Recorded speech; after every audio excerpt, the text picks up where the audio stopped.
So one of the things about compounding is that Einstein called it the eighth wonder of the world.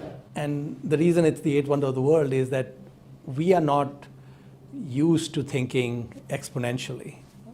We're used to thinking linearly.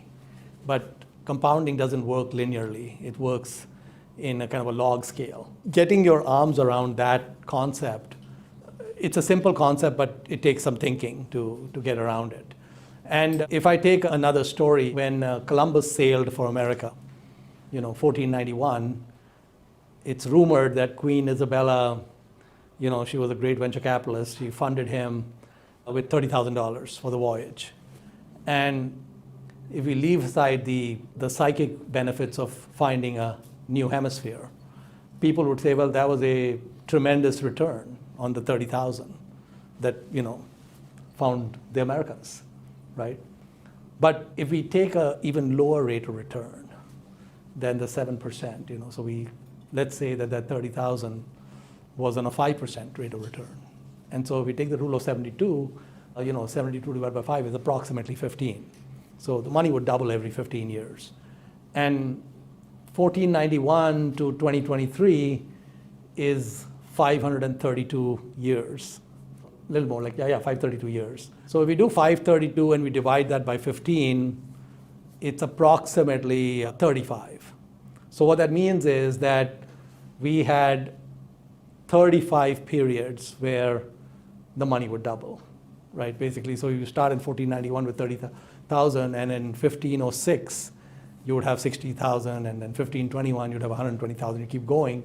So 2 to the power 35 is 2 to the power 10 times 2 to the power 10 times 2 to the power 10 times 2 to the power of 5, right? You could split it up.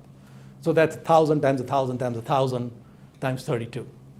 So that's 32 billion. If you started with $1 in 1491, you would have 32 billion today. But she gave him 30,000. And 30,000 at the 5% compounded, that's about 1,000 trillion. And the entire wealth of planet Earth is 500 trillion. So even Queen Isabella didn't get a great deal. She gave Columbus too much money.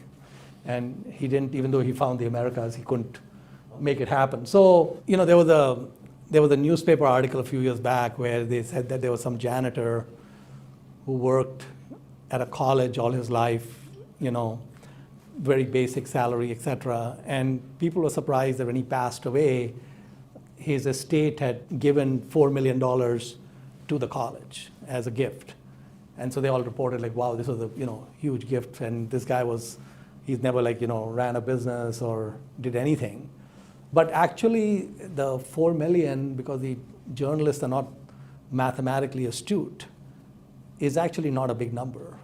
The number should have been much higher because he lived a modest lifestyle. And when my younger daughter was 18, she got a summer job just before she started college. And she saved about 5,000 from working in the summer. And so I told her, listen, the law allows you to put the entire 5,000 in an IRA.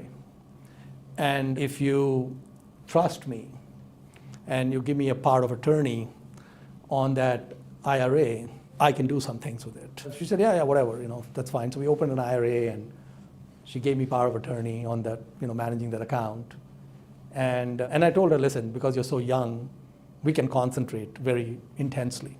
I could put in one stock, for example. And she went to school at NYU, so I used to pick her up in California 1 or 2 in the morning, and usually driving home 40 miles from LAX. So I said, okay, this is a good time to teach her lessons on compounding, And so I said, that 5,000 that you gave me, if we get a 15% return on that, which is higher than the index, but let's just bear with me for a second. Rule of 72, I told her you would double every 5 years, and you're 18. So I said that, what would that money be at the age of 68? And I pull all these numbers out to make all the math easy for me. So from 68, from 18 is 50 years. Lo and behold, it's 10 doubles. Lo and behold, we know 10 doubles is 1,000. And so you start with 5,000 and you're at 5 million at 68. So suddenly she's wide awake. She says, whoa, how did that happen? Okay, like what I did, repeat everything again. So I repeated everything again for her, right? And so I said, but you're going to be 19 and you're going to have another summer job. And we hope you'll also save some money and we'll put it in that IRA again.